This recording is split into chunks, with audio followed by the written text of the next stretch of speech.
switch over to the Ukrainian situation. We know that it had been a goal of the United States for a long time, ever since Zbigniew Brzezinski wrote that book about the Grand Chess Board and talked about Eurasia and how if they could separate Ukraine from Russia, they could prevent Russia from being a great power and prevent it from reemerging as a global superpower. And we have seen Russia only using 10% of its military force destroy 3 NATO armies, and it's working on the 4th one. Because prior to the war, remember, they were saying that Ukraine was the most powerful army in Europe, and it was the largest and the most powerful army in Europe, and it was trained to NATO standards. And Russia destroyed that army 3 times over, and is working on the 4th one. The United States funds are running out. We're seeing that the weaponry that is built to be top-notch weaponry not working like it was built to work, and we see Russia's weaponry leaps and bounds ahead of anything that the West has. Where are we in this conflict, and what is it showing the rest of the world when it comes to American and NATO military might? Well, I mean, like, you saw all these people talking about all these wonder American weapons, the HIMARS, the Patriot missiles. Now we get to see what the Russian Kinzhal hypersonic missile can do to the Patriot missile battery. I mean, there's no context. And the cheap Russian drones that was manufactured in cooperation with Iran is taking out the expensive Leopard tanks. You know, all these NATO, top of the line NATO equipment. And at the end of the day, it's not about funding the Ukraine war, because US can continuously printing dollars. But at the end of the day, that's paper. That's paper currency. To supply the war, what Ukraine need is basic stuff like artillery shells. And that's something the United States cannot provide. Why? Because US has willingly hollowed out its own industries since 1970s. US have deindustrialized because US capitalists, US Wall Street types decided, you know what, we look at the bottom line. If we move these factories to China, we can save on the labor costs and then more profit for our shareholders. And so that process has been going on for 40 years now. And the end result is now US on paper is nominally the world's largest economy, but again, a lot of that is remain on paper because OnlyFans is counted as part of GDP, right? but at the end of the day, that's not how you're gonna win a war. That's so much moral support the OnlyFans can provide during wartime. You still need basic stuff like artillery shells, and US just do not have the industrial capacity to produce artillery shells for Ukraine anymore. Even with $1 trillion budget for defense spending, because let's face it, $1 trillion US defense budget, that's mostly going to grift, paying for like vacations and retirement in Bahamas for the US top senior leadership and their lobbyists. And then so US is, but Russia, even with the collapse of Soviet Union, even with the total collapse of military industrial system that was built up in the Soviet Union, Russia today can still produce enough shells to dwarf the numbers put out by the United States. And at the end of the day, artillery is still the king on the battlefield for army, for land battle. And it's ridiculous to think that somehow US can continue to prop up Ukraine to fight Russia, to keep Russia down. I mean, like, there's a common refrain from the United States, like McCain used to say, "Oh, Russia is there just a gas station with nuclear weapons?" I've been to Russia in Moscow in the summer. That gotta be the most beautiful gas station I've ever visited. I mean, it's like the Sistine Chapel of the gas stations, and like it's a place I would totally live, a gas station where I would love to live if it wasn't for the weather, you know, for the 6 months of winter. But like that, because you know, McCain can get away with a statement like that because most Americans don't even own passport. You know, all the people who travel outside the United States, they've been to Mexico and Canada, so they have no idea. They have no idea what is it like in Russia, in China, and so they're continually being led by their nose on foreign policy issues by our dumbass politicians. And talking about the making artillery shells. So somebody actually made a funny comment. It's now the battle in Ukraine. Both sides is outsourced their shell production to both Korea. So the South Korea is supplying artillery shells to Ukraine, and North Korea is supplying artillery shell to Russia. And this is kind of what happened when you shift all your industrial production to East Asia. You know, U.S. did that in the 1970s. You first went to Korea, and then later you went to China. So this is why U.S. is telling its vassal state, South Korea now, is to continue to send artillery shells to Ukraine because U.S. can't produce it themselves. So again, and U.S. is also expecting its vassal states like South Korea to be on the front line in a war against China, its neighbor, its giant neighbor. So the whole U.S. plan is to make its vassal states bleed and fight for them and provide the men and the material because U.S. can't. It doesn't even have men to staff its own navy anymore. This is all house of cards, I tell you. I mean, this is all house of cards, all mirrors, and I don't think, and people, I don't know how many people at the top of the U.S. Leadership realize kind of the dire situation of both the U.S. industrial capacity and its own decrypt military system. I mean, like instead, the best they can do is drumming up the China threat to somehow create the urgency for reform. But the last few years, for all this talk about China threat, none of this trend have been reversed.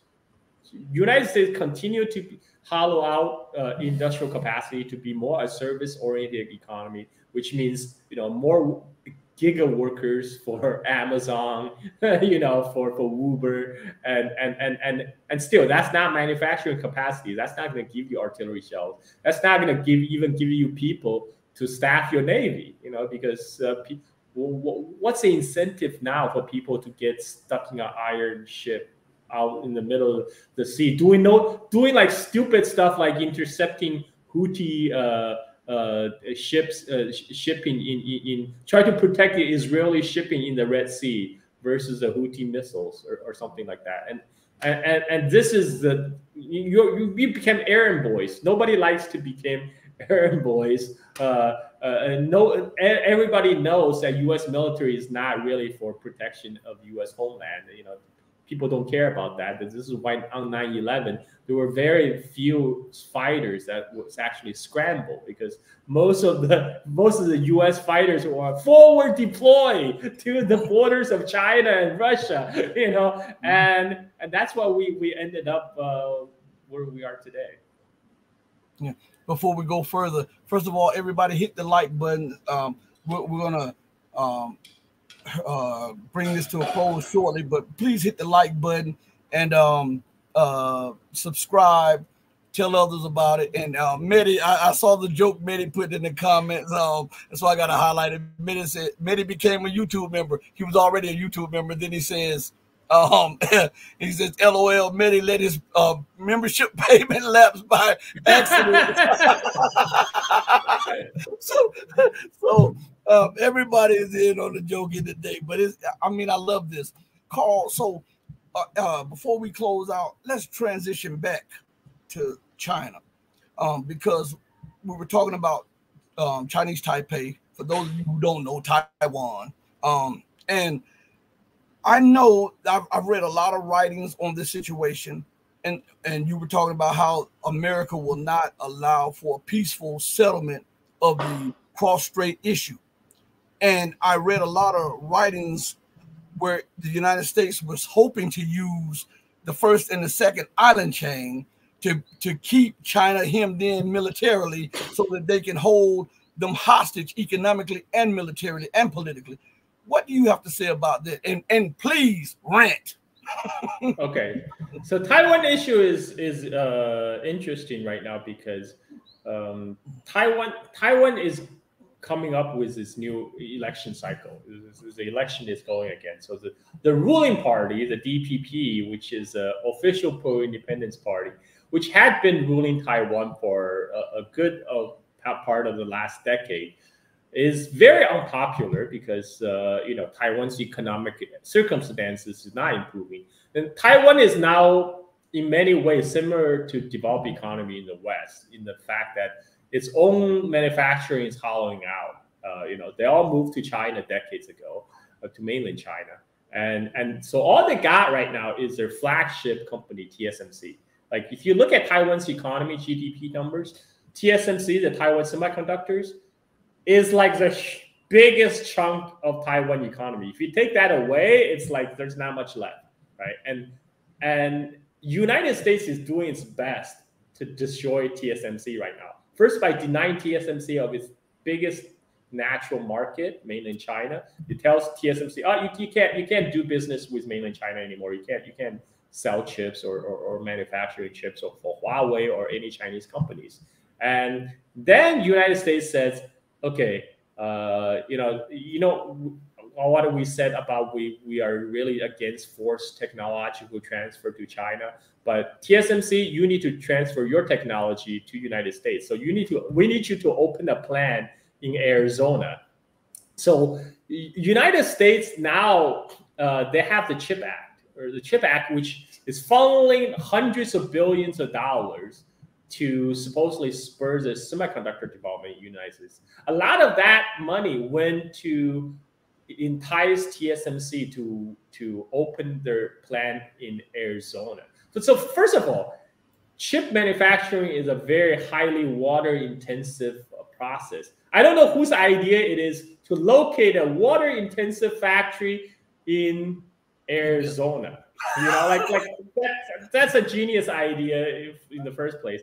But now the Arizona plant, after years of planning and building, is still not operating because they have problem building, because the locals are now upping arms against their plan to import Taiwanese engineers because they said, well, you should hire American. And then they have a problem recruiting enough local talents to run the Arizona plant because the chip manufacturing is 24 hours. You have to keep the machines running. So that actually means a long hours. Those are the conditions that Taiwanese engineers have to put up with in Taiwan. But Americans, it's not going to put up with that. They're not going to freaking work like 10, 12 hours a day without overtime pay and stuff like that. And so the management now is trying to import Taiwanese labor. They're like, no, you can't do that. Like you're trying to import cheap labor. And so right now they have a standstill. The Arizona plant is like in limbo after hundreds of billions of dollars being poured into it. They're still not making chips in Arizona, and the TSMC president Morris Chang himself is really reluctant. He actually said this whole American project to bring semiconductor onshore, that's not happening within 5 years. I mean, it's just not going to happen in 5 years. He proudly out said this is not gonna work, and he's right. It's so far the TSMC plan hasn't taken off. So U.S. is sabotaging Taiwan's flagship industry, TSMC, by trying to divert their production or technology to U.S. mainland itself. Hollowing out further hollowing out Taiwan's industry, and at the same time, the Taiwan populace are very unhappy with the current ruling party because their economic prospect is not improving. They face a lot of the same problem of the Western youth are facing. You know, jobs, housing prices are rising, unaffordable, and their job employment future prospect within the island of Taiwan is not looking up. You know, this is why a lot of Taiwanese, more adventurous Taiwanese youth are going to study and work on mainland China right now, because that's a land of opportunity, and they can actually leverage their cultural skills and the language skill to work in China. And so given the low approval rating with the DPP, the current Taiwan ruling party, the only problem is it's the opposition's election to lose, but the Taiwanese opposition is divided. Now they have like a four-way election. They have the DPP polling around like 30% in the polls, but then they have the opposition candidate polling at 20%, another opposition candidate polling at 20%. So now we're gonna look at maybe DPP is gonna win another cycle of election despite their unpopularity, because basically what Taiwan election 2024 is shaping up is like the U.S. election back in the early 90s, where Ross Perot joined the race and divided up the votes to allow Clinton to win against the senior Bush. And so now it looks like the DPP might continue to serve another term. But so I expect a lot of the status quo to continue, because let's face it, Taiwan government, you know, all these proclaim about independent stuff, they will never do anything without explicit approval and go ahead of Washington. And at the current juncture, when U.S. is facing the problem with a two-front war in Ukraine and Palestine, I don't think they have a big incentive to light a match on the Taiwan issue right now. So it's more likely the U.S. This is the background of the Xi Jinping and Biden meeting in San Francisco, by the way, is because U.S. want a floor on the Sino-American relationship. It's not doing anything to raise it up higher, but it just doesn't want it to stop falling any further. So for the short term, before the 2024 election, there's going to be a lot of talks in U.S., a lot of anti-China rhetoric, but I expect more of the same. I don't expect fireworks in the Taiwan Strait, just because it's not in the current interest of the United States to lit up the tinderbox, because they already have their hands full in Palestine and Ukraine, and they're already juggling that. They're going to be overwhelmed if there's going to be another crisis developing. So this is what I see. This is my take on and also China also sent a big peace signal by rolling out a project to develop all the coastline facing Taiwan.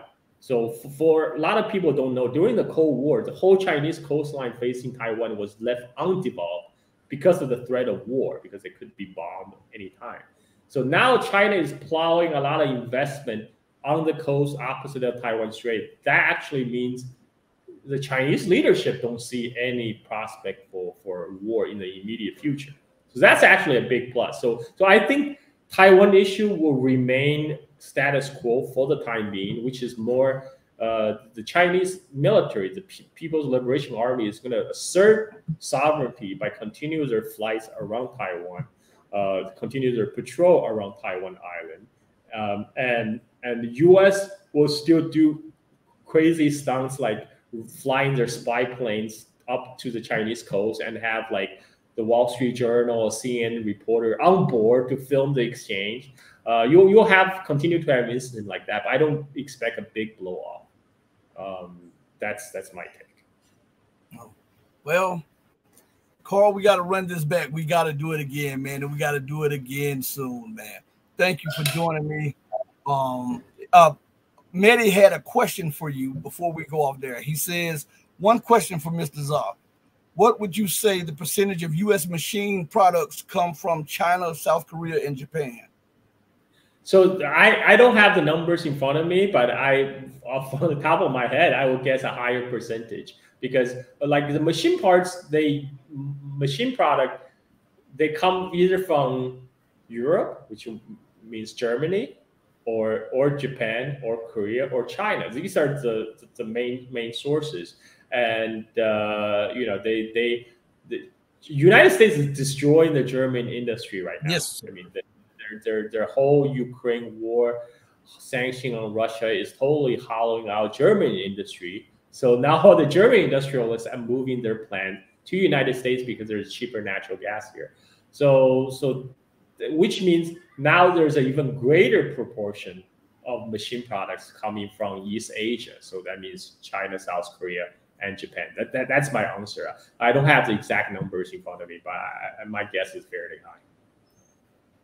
Okay, in closing, do you have any closing words? Well, I mean, I thank you for inviting me again, Rashid. It's been a long time. I really enjoy to come to your show and continue my rant. And we're going to continue to just laugh at this imperial decline into its twilight while our incompetent and decrepit leaders are presiding over the fall of Rome. You know, like they're literally like the Nero fiddling while the Rome is burning.